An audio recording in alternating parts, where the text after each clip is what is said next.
মৰমৰ ছাত্ৰ-ছাত্ৰীসকল, মোৰ অসমীয়া পাঠদানলৈ তোমালোকক স্বাগতম জনাইছোঁ। মই আজি তোমালোকৰ সৈতে আলোচনা কৰিম ব্যঞ্জন সন্ধিৰ বিষয়ে। আগৰটো ভিডিঅ'ত মই তোমালোকৰ সৈতে স্বৰবৰ্ণৰ বিষয়ে আলোচনা কৰিছিলোঁ। আজি আমি ব্যঞ্জন সন্ধিৰ বিষয়ে আলোচনা কৰিম। তে চাবা, ব্যঞ্জন সন্ধি তোমালোকে নিশ্চয় গম পোৱা যে ব্যঞ্জন বৰ্ণ কাক বোলে। যে যি আখৰ উচ্চাৰণ কৰোঁতে স্বৰবৰ্ণৰ সহায় ল'ব নালাগে, সেই আখৰবোৰকে কি বুলি কোৱা হয়? ব্যঞ্জন বৰ্ণ বুলি কোৱা হয়। এতিয়া ব্যঞ্জন সন্ধি কৰিবলৈ আমি কেই প্ৰকাৰে ব্যঞ্জন সন্ধি কৰিব পাৰোঁ?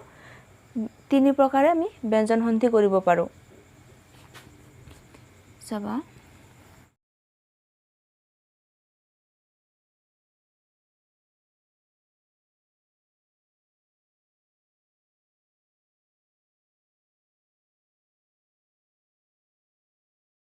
আমাৰ ব্যঞ্জন বৰ্ণৰ লগত ব্যঞ্জন বৰ্ণৰ অথবা ব্যঞ্জন বৰ্ণৰ লগত স্বৰবৰ্ণৰ মিলন ঘটাকে ব্যঞ্জন সন্ধি বুলি কোৱা হয়। এতিয়া আহিল আমাৰ ব্যঞ্জন সন্ধি 3 প্ৰকাৰে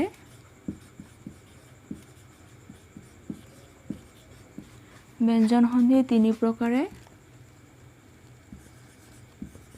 হ'ব পাৰে। ব্যঞ্জন সন্ধি 3 প্ৰকাৰে হ'ব পাৰে। প্ৰথমটো হৈছে আমাৰ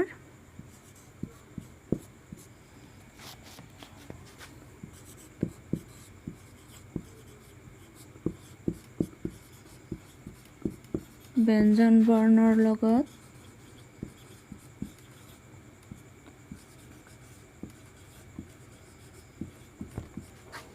ব্যঞ্জন বৰ্ণৰ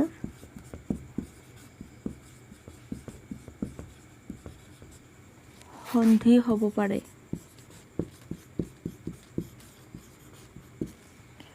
ব্যঞ্জন সন্ধি 3 প্ৰকাৰে হ'ব পাৰে। প্ৰথমটো হৈছে ব্যঞ্জন বৰ্ণৰ লগত ব্যঞ্জন বৰ্ণৰ সন্ধি হ'ব পাৰে। দ্বিতীয়টো হৈছে ব্যঞ্জন বৰ্ণৰ লগত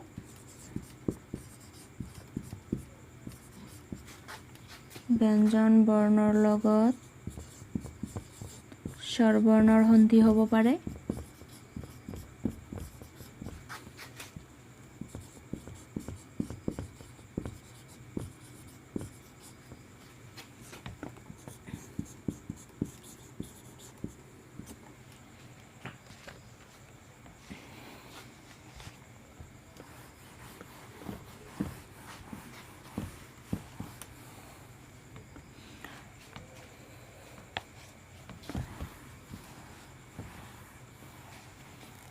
আৰু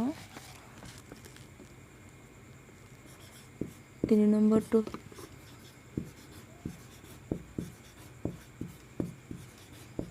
স্বৰবৰ্ণৰ লগত ব্যঞ্জন বৰ্ণৰ সন্ধি হ'ব পাৰে।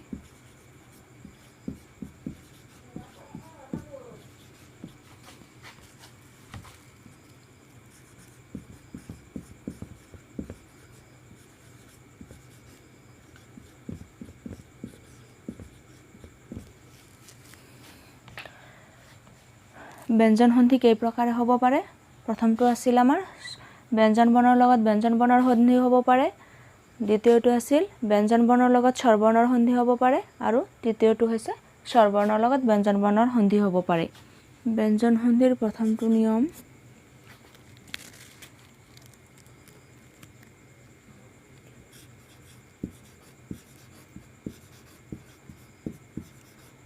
স্বৰবৰ্ণৰ পিছত দ্বিতীয় ছ থাকিলে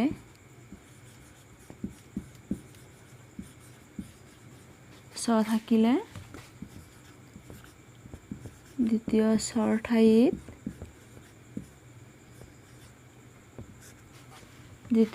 ঠাইত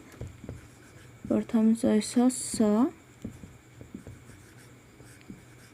হয়। প্ৰথমটো নিয়ম কি? যে স্বৰবৰ্ণৰ পিছত দ্বিতীয় ছ থাকিলে দ্বিতীয় স্বৰ ঠাইত প্ৰথম চৈছ ছ হয়। উদাহৰণ চাবা, যেনে অনু যোগ ছেদ কি উদাহৰণ হৈছে অনু যোগ ছেদ এতিয়া কি হৈছে আমাৰ অনুটো উচ্চাৰণ কৰোঁতে আমাৰ শেষত কি হয় হস্য উ উচ্চাৰণ হয় আৰু কি ইয়াতে কি আছে ছেদ আছে ছেদৰ প্ৰথমতে হৈছে দ্বিতীয় ছ তেনেহ'লে আমাক নিয়মটোত কি কৈছে যে স্বৰবৰ্ণৰ পিছত অনু উচ্চাৰণ কৰোঁতে হস্য উ হয় হস্য উটো হৈছে আমাৰ স্বৰবৰ্ণ আৰু স্বৰবৰ্ণৰ পিছত আমাৰ কি আছে দ্বিতীয় ছ আছে তেতিয়া কি হ'ব আমাৰ এই স্বৰবৰ্ণৰ পিছত যদি দ্বিতীয় ছ থাকে তেনেহ'লে দ্বিতীয় ছটো উঠি যায় আমাৰ কি হ'ব প্ৰথম ছয়ছ ছ হ'ব তেনেহ'লে আমাৰ অনু যোগ ছেদ অনু আৰু ছেদটো লগ লাগি আমাৰ কি হ'ব অনুচ্ছেদ হ'ব।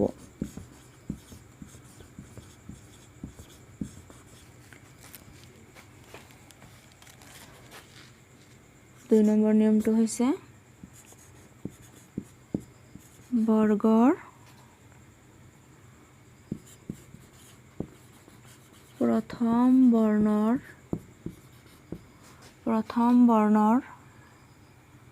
পাছত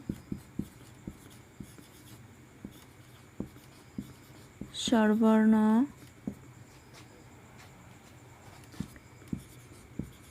বৰ্গৰ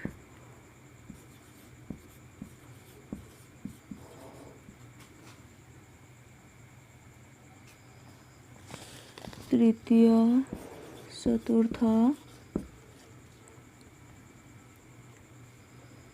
চতুৰ্থ আৰু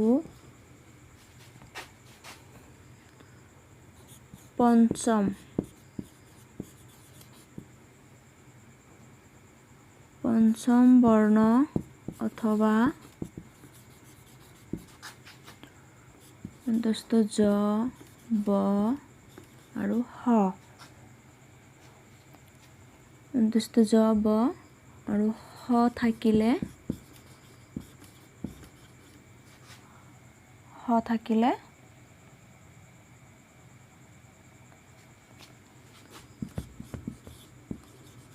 প্ৰথম বৰ্ণৰ ঠাইত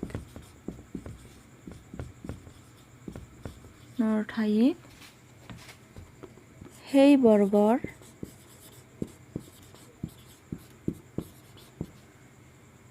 তৃতীয় বৰ্ণ হয়।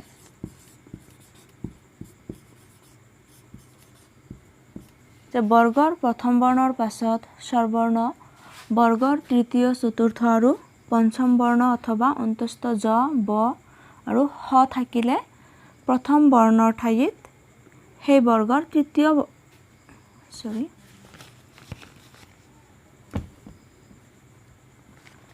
বৰ্গৰ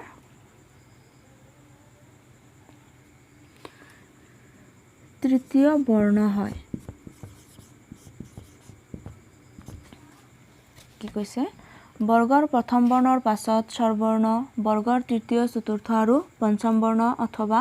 অন্তস্থ জ ব হ থাকিলে প্ৰথম বৰ্ণৰ ঠাইত সেই বৰ্গৰ তৃতীয় বৰ্ণ হয়। যেনে এতিয়া আহিলে আমাৰ বৰ্গ ব্যঞ্জন সন্ধিত কি আছে আমাৰ 25টা বৰ্গীয় বৰ্ণ আছে কৰ পৰা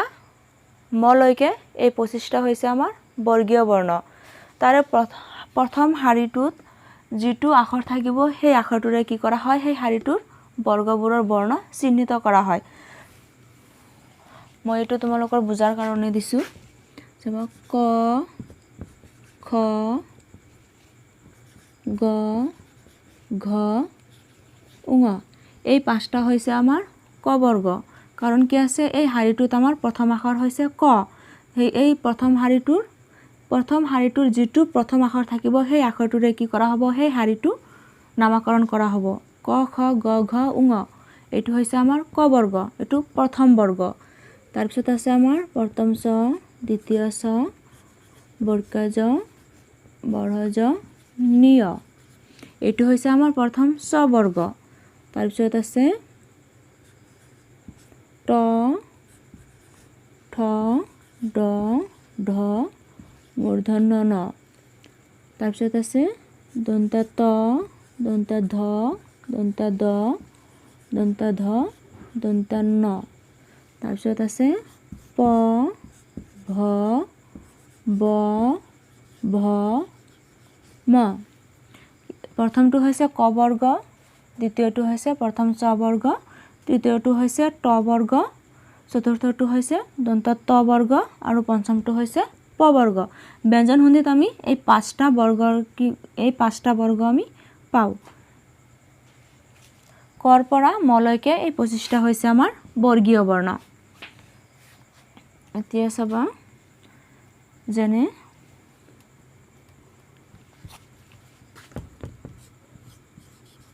দিক যোগ আমাৰ কি কৈছে যে বৰ্গৰ প্ৰথম বৰ্ণৰ পাছত বৰ্গৰ প্ৰথম বৰ্ণটো হৈছে এইটো ক আছে তেনেহলে কি এইটো ক বৰ্গৰ এইটো হৈছে প্ৰথম বৰ্ণ আৰু পিছত আমাৰ কি আছে অ আছে তে ক আৰু অ আমাৰ নিয়মটো কৈছে যে বৰ্গৰ প্ৰথম বৰ্ণ আৰু তাৰ পিছত যদি স্বৰবৰ্ণ থাকে তেনেহলে কি হ'ব হে প্ৰথম বৰ্ণৰ হলনি বৰ্গৰ তৃতীয় যেটো বৰ্ণ আছে সেই বৰ্ণটো হ'ব এতিয়া আমাৰ ক বৰ্গৰ তৃতীয় বৰ্ণটো আমাৰ কি আছে ক খ গ এতিয়া কি হৈছে আমাৰ গটো হৈছে আমাৰ তৃতীয় বৰ্গ তেনেহলে কি হ'ব আমাৰ এটো দিক আৰু অন্ত মিলি হ'ব আমাৰ দিগন্ত কাৰণ কৰ ঠাইত এতিয়া আমাৰ গ হ'ব ঠিক তেনেকুৱাকে ইয়াতে যদি আমাৰ বৰ্গৰ প্ৰথমটো আখৰ থাকিলেহেঁতেন প্ৰথম চ থাকিলেহেঁতেন তেনেহলে ইয়াত যদি স্বৰবৰ্ণ থাকিলেহেঁতেন তেনেহলে আমাৰ ইয়াত কি হলে হয়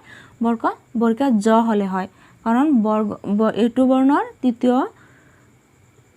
এই প্ৰথম চ বৰ্গৰ তৃতীয় বৰ্ণটো হৈছে বৰ্গা জ এটো আমাৰ 2 নম্বৰ নিয়ম গল এতিয়া আহিল আমাৰ 3 নম্বৰ নিয়ম 3 নম্বৰ নিয়মটো হৈছে প্ৰথম চ আৰু দ্বিতীয় চ পাছত থাকিলে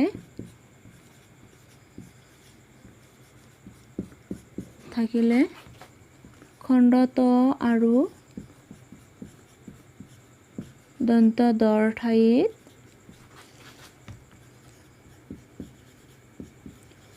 প্ৰথম চ হয় 3 নম্বৰ নিয়মটো হৈছে প্ৰথম চ আৰু দ্বিতীয় চ পাছত থাকিলে খণ্ড ত আৰু দৰ ঠাইত প্ৰথম চ হয় এতিয়া উদাহৰণ চাবা যেনে উত যোগ চাৰণ কি কৈছে আমাৰ যে প্ৰথম চ আৰু দ্বিতীয় চ পাছত থাকিলে ইয়াত কি আছে প্ৰথম চটো পাছত আছে আৰু ইয়াত কি আছে খণ্ড ত আছে কি কৈছে আমাৰ যে প্ৰথম চ আৰু দ্বিতীয় চ পাছত থাকিলে খণ্ড ত আৰু দৰ ঠাইত প্ৰথম চ হয় তে ইয়াত কি আছে আমাৰ খণ্ড ত আছে খণ্ড তৰ পিছত আছে আমাৰ প্ৰথম চ তেনেহলে আমাৰ কি হ'ব এই খণ্ড তৰ পিছত যদি প্ৰথম চ থাকে তেনেহলে খণ্ডটোটো উঠি যায় কি হ'ব আমাৰ ইয়াত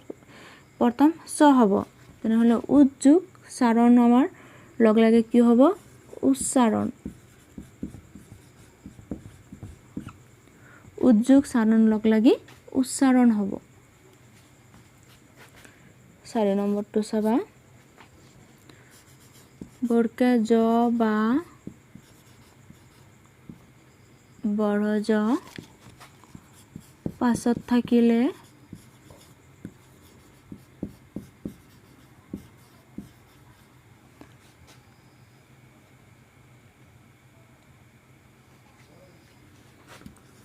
খণ্ড ত আৰু দন্ত দৰ ঠাইত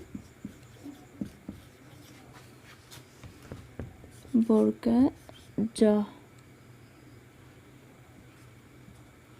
হয় চতুৰ্থ নিয়মটো আমাৰ কি কৈছে যে বৰ্গা জ আৰু বড় জ পাছত থাকিলে খণ্ড ত আৰু দৰ ঠাইত বৰ্গা জ হয় চাবা যেনে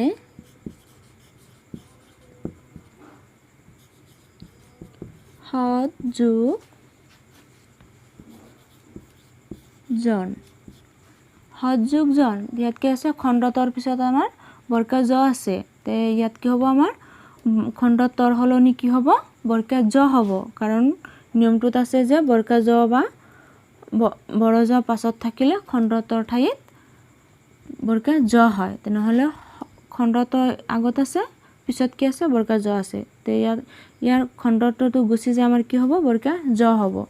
হদ যোগ জন মিলি আমাৰ হদজন হ'ব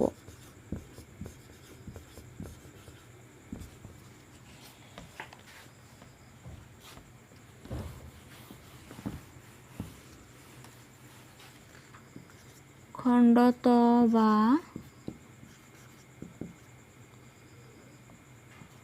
দন্ত্যাদৰ খণ্ডত বা দন্ত্যাদৰ পাছত মূৰ্ধন্য ট দন্ত্যাদৰ পাছত মূৰ্ধন্য ট থাকিলে খণ্ডত বা দন্ত্যাদৰ ঠাইত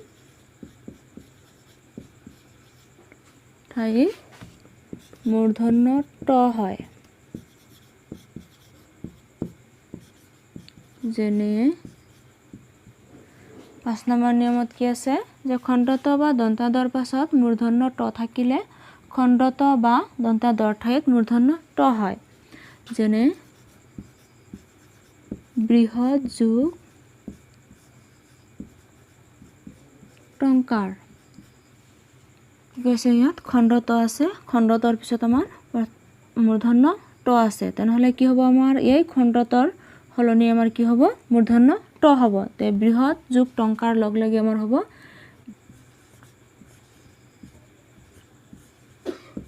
বৃহৎ টংকাৰ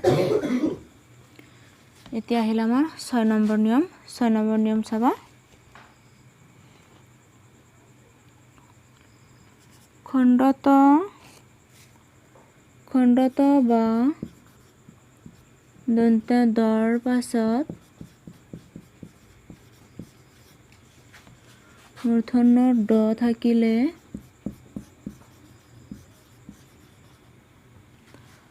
খণ্ডত বা দন্ত্যাদৰ পাছত মূৰ্ধন্য ড থাকিলে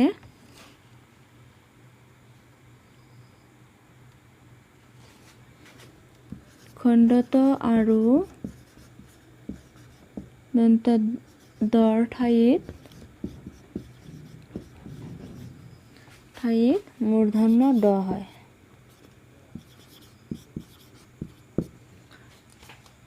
6 নম্বৰ নিয়মটোত কি কৈছে যে খণ্ডত বা দন্ত্যাদৰ পাছত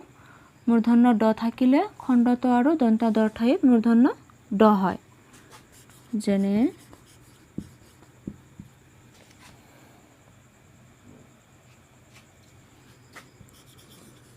উদ যোগ দিন কি কৈছে আমাৰ খণ্ডত বা দন্ত্যাদৰ পাছত ইয়াত কি আছে আমাৰ খণ্ডত আছে তে খণ্ডতৰ পিছত আমাৰ কি আছে মূৰ্ধন্য ড আছে আমাৰ কি কৈছে যে খণ্ডত পিছত মূৰ্ধন্য ড থাকিলে তেনেহ'লে খণ্ডতটো উঠি যায় আমাৰ কি হ'ব মূৰ্ধন্য ড হ'ব তেনেহ'লে আমাৰ উদ যোগ দিন লগ লাগি আমাৰ কি হ'ব উদ্দিন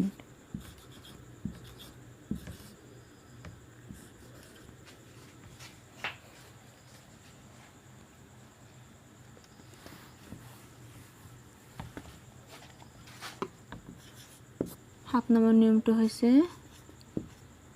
ল পাছত থাকিলে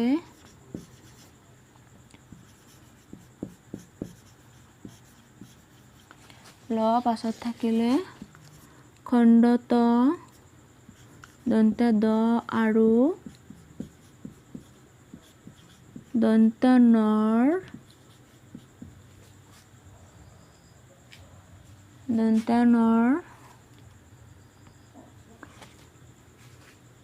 ল পাছত থাকিলে খণ্ডত দন্ত্য দ আৰু দন্ত্য নৰ ঠাইত ল হয়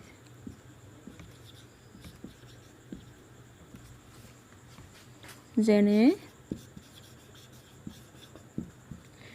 কি ল পাছত থাকিলে খণ্ডত দন্ত্য দ আৰু দন্ত্য নৰ ঠাইত ল হয় উদ যোগ লেখ কি কি কৈছে আমাৰ ইয়াত আছে খণ্ডতৰ পিছত আমাৰ কি আছে ল আছে তেনেহলে আমাৰ কি হ'ব খণ্ডতৰ পিছত যদি ল আছে তেনেহলে এই খণ্ডতৰ হলনি আমাৰ কি হ'ব ইয়াত ল হ'ব তো উদ্যোগ লেখ লগ লাগি আমাৰ হ'ব উল্লেখ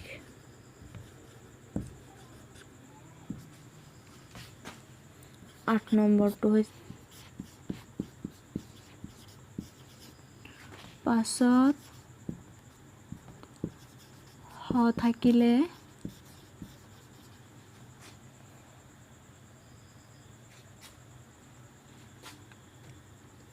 হ থাকিলে আগত থকা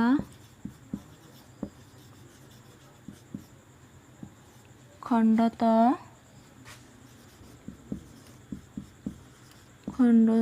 ঠাইত দন্ত দ আৰু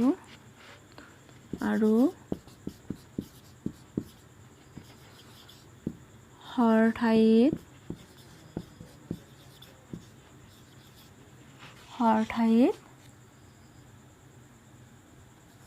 দন্ত ধ হয়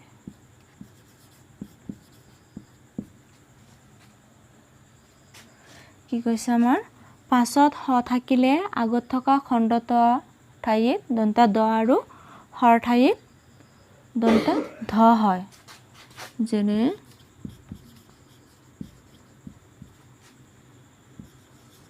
তজুহিত কি কৈছে আমাৰ ইয়াত কি আছে তজুহিত পাছত হ থাকিলে ইয়াত কি আছে পাছত আমাৰ হ আছে আৰু আগত কি আছে খণ্ডত আছে তেনেহলে কি হ'ব যে আগত যদি খণ্ডত থাকে পিছত যদি হ থাকে তেনেহলে সেই খণ্ডতৰ ঠাইত আমাৰ কি হ'ব দন্ত দ হ'ব ইয়াতে আমাৰ কি হ'ব দন্ত দ হ'ব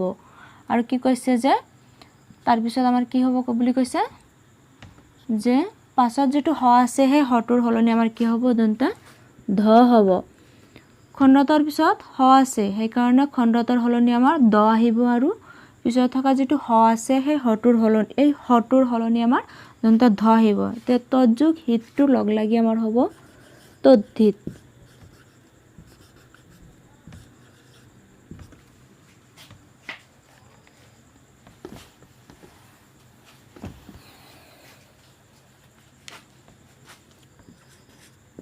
নম্বৰ নিয়মটো হৈছে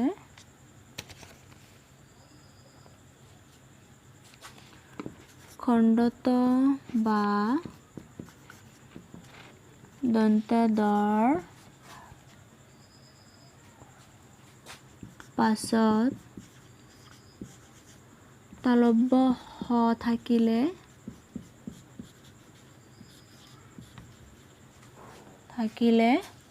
দুয়ো বৰ্ণ মিলি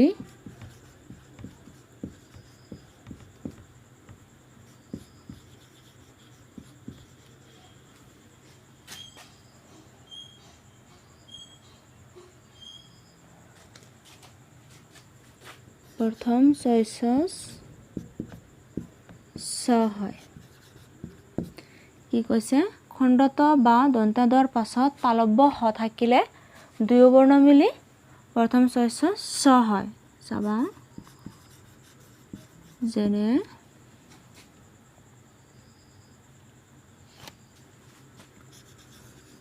উদ্যোগ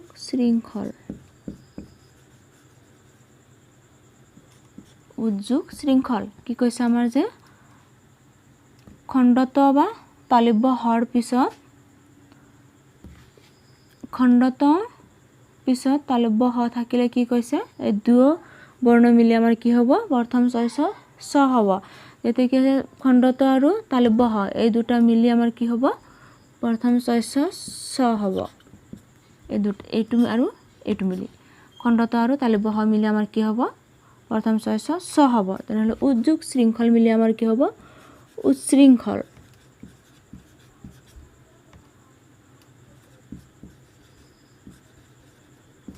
উচ্ছৃংখল 10 নম্বৰ নিয়মটো হৈছে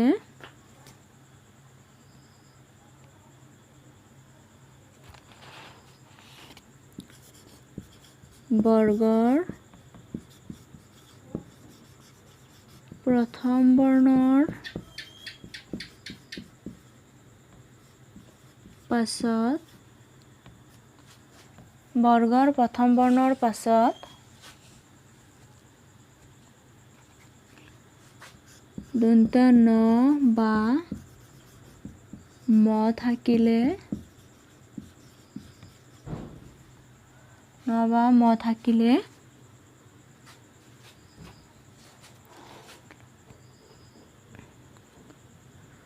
আগৰ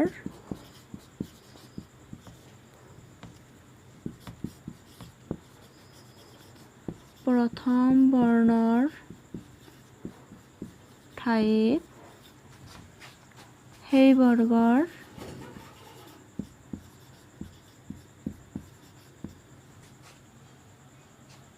পঞ্চম বৰ্ণ হয়।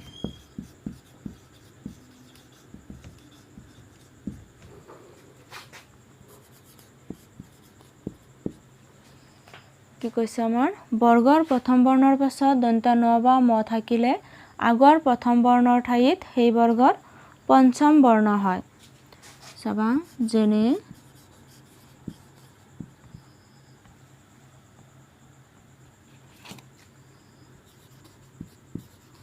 বাঘ যোগ মই। এইটোক আমাৰ কি বুলি কয় হছন্ত চিন বুলি কয়। এইটো কিয় দিয়া হয় যে শেষত যদি কোনো ধৰণৰ আৰু আখৰ নাথাকে বা কোনো ধৰণৰ চিহ্ন নাথাকে তেনেহলে কি কৰা হয় লাষ্টৰ যিটো আখৰ থাকে সেই ব্যঞ্জন বৰ্ণৰ তলত কি কৰা হয় আমাৰ হছন্ত চিনটো দিয়া হয়।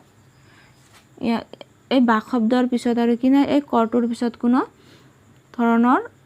আখৰ নাই আৰু কোনো ধৰণৰ চিহ্ন নাই সেইকাৰণে কি কৰা হৈছে আমাৰ এই বাকৰ কৰ পিছত কৰ তলত কি কৰা হৈছে হছন্ত চিনটো দিয়া হৈছে। বাঘ যোগ মই কি কৈছিল আমাৰ যে বৰ্গৰ প্ৰথম বৰ্ণৰ পাছত বৰ্গৰ প্ৰথম বৰ্ণ হৈছে ক।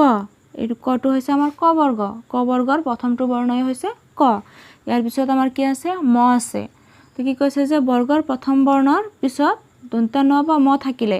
এই দন্ত্য ন বা ম থাকিলে সেই বৰ্ণৰ ঠাইত এই ক বৰ্ণৰ ঠাইত কি হ'ব এই ক বৰ্গৰ যিটো পঞ্চমটো বৰ্ণ আছে ক বৰ্গত যিটো পঞ্চম বৰ্ণ আছে সেই বৰ্ণটো দিয়া হ'ব। তে কৰ পঞ্চমটো বৰ্গ হৈছে উঙ। ইয়াত কি হ'ব কৰ ঠাইত উঙ হ'ব। চাবা বাঘ আৰু মই মিলি হ'ব বাংময়।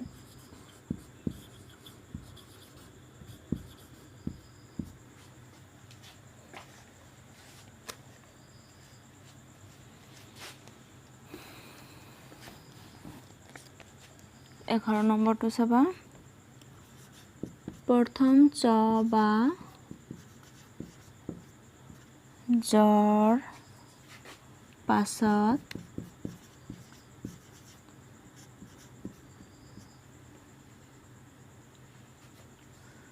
দন্ত্য ন থাকিলে দন্ত্য নৰ ঠাইত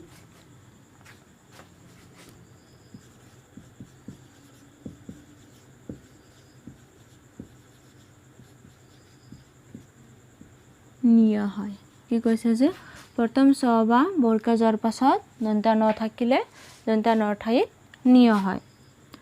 যেনে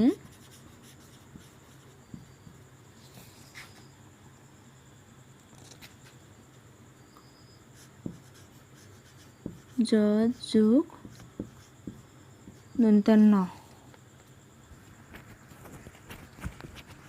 যত যোগ দন্ত্য ন। কি কৈছে যে বৰ্গা জৰ পাছত দন্ত্য ন থাকিলে কি হ'ব আমাৰ এই দন্ত্য নৰ ঠাইত নিয় হ'ব। তেনেহ'লে বৰ্গা জৰ পিছত দন্ত্য ন আছে তেনেহ'লে কি হ'ব আমাৰ এই দন্ত্য নৰ ঠাইত নিয় হ'ব। তেনেহ'লে যজ যোগ দন্ত্য ন এইটো লগ লাগি হ'ব আমাৰ যজ্ঞ।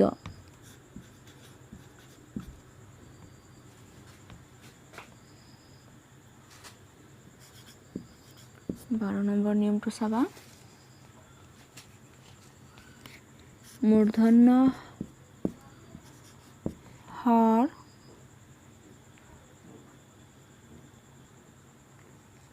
মূৰ্ধন্য হৰ পাছত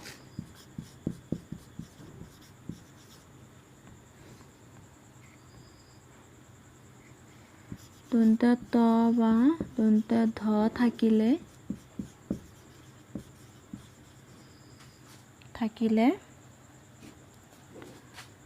দন্ত্য তৰ ঠাইত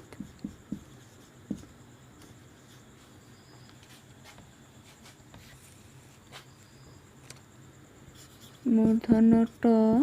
আৰু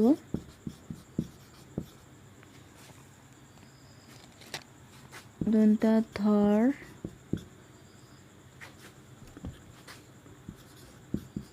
ঠাইত মূৰ্ধন্য ঠ হয়। কি কৈছে আমাৰ মূৰ্ধন্য হৰ পাছত দন্ত্য ত বা দন্ত্য ধ থাকিলে দন্ত্য তৰ ঠাইত মূৰ্ধন্য ট আৰু দন্ত্য ধৰ ঠাইত মূৰ্ধন্য ঠ হয়। যেনে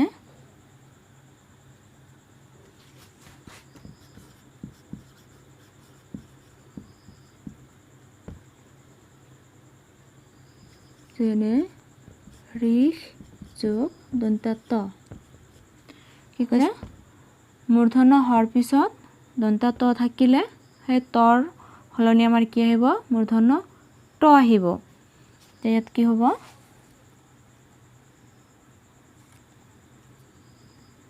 ঋষ যোগ তটো মিলি আমাৰ কি হ'ব হৃষ্ট। এই তৰ সলনি মূৰ্ধন্য ট আহিছে।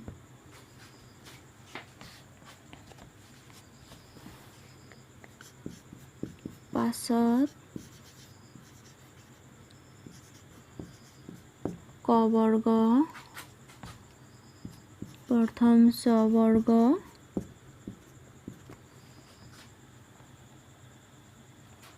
বা দন্ত্য ত বৰ্গৰ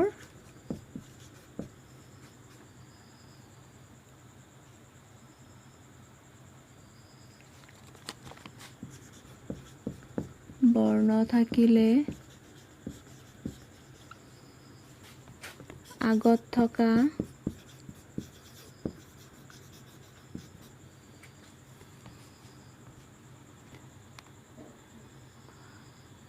আগত থকা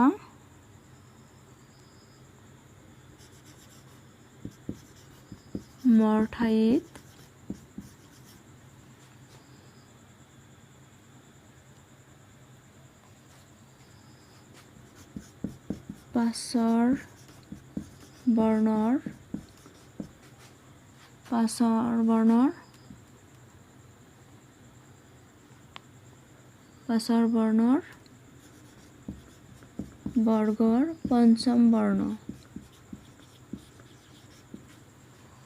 পাছৰ বৰ্ণৰ বৰ্গৰ পঞ্চম বৰ্ণ হয়।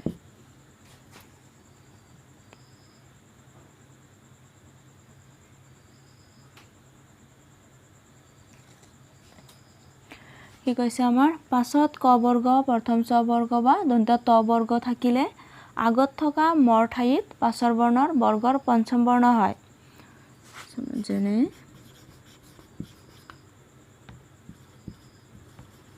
সম যোগ কৰ। সংযোগ কৰ আমাৰ কি কৈছে যে পাছত ক বৰ্গ প্ৰথম চ বৰ্গ বা দন্ত্য ত বৰ্গ থাকিলে পাছত আমাৰ কি আছে এইটো ক বৰ্গ আছে আগত আমাৰ কি আছে ম আছে তেনেহ'লে আমাৰ কি কৈছে যে পিছত যদি ক বৰ্গ বা প্ৰথম চ বৰ্গ বা দন্ত্য ত বৰ্গৰ যিকোনো আখৰ থাকে তেনেহ'লে কি আগত যিটো ম আছে সেই মৰ ঠাইত কি হ'ব পাছৰ বৰ্ণৰ পঞ্চম বৰ্ণটো হ'ব। তেনেহ'লে সংযোগ কৰ মিলি আমাৰ হ'ব শংকৰ।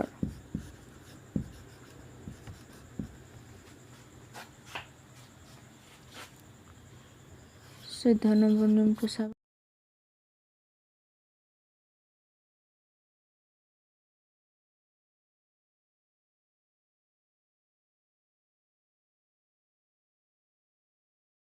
কৈছে যে অন্তস্বৰ আৰু উষ্মবৰ্ণ পাছত থাকিলে মৰ ঠাইত অনুস্বাৰ হ'ব। ইয়াত হৈছে আমাৰ কি অন্তস্থ হৈছে 29টি জ ৰ ল আৰু অব্য এই আখৰ কেইটা হৈছে আমাৰ অন্তস্ব আখৰ আৰু উষ্ম বৰ্ণ কেইটা হৈছে তালব্য হ মূৰ্ধন্য হ দন্ত হ আৰু হ এই কেইটা হৈছে আমাৰ উষ্ম বৰ্ণ এই বৰ্ণকেইটাৰ পাছত থাকিলে আমাৰ কি হ'ব যে মৰ ঠাইত অনুস্বাৰ হ'ব চাবা যেনে সমযোগ যম কি আছে সমযোগ যম কি আছে যে পিছত আমাৰ কি আছে অন্তস্থ জ আছে অন্তস্থ জটো হৈছে আমাৰ অন্তস্ব বৰ্ণ সেইকাৰণে কি আছে আগত যেটো ম আছে এই মৰ হলনি কি হ'ব আমাৰ অনুস্বাৰ হ'ব তো সম আৰু যম মিলি হ'ব সংযম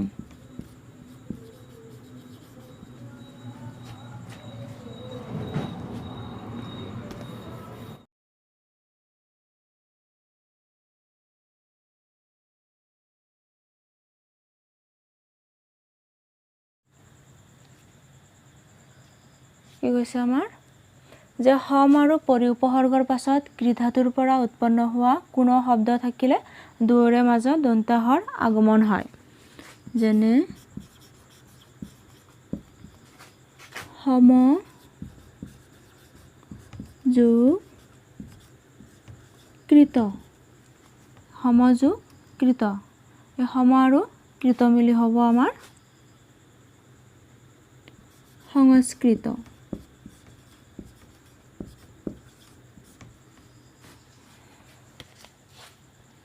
হল নম্বৰ নিয়মটো চাবা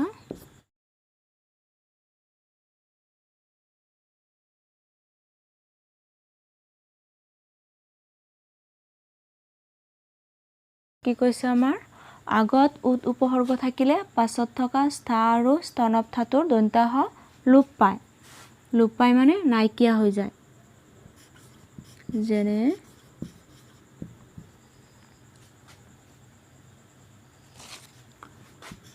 উৎ যোগ স্থান কি কৈছে আমাৰ যে আগত যদি উৎ উপসৰ্গ থাকে পিছত যদি স্থা ধাতু থাকে তেনেহলে কি হ'ব হে পিছৰ স্থা ধাতুটো কি হ'ব আমাৰ নাইকিয়া হৈ যাব তে ইয়াত কি আছে উৎ শব্দৰ পিছত স্থা ধাতু আছে তে স্থা ধাতুটো নাইকিয়া হৈ কি হ'ব আমাৰ উৎযোগ স্থান লগ লাগি হ'ব উত্থান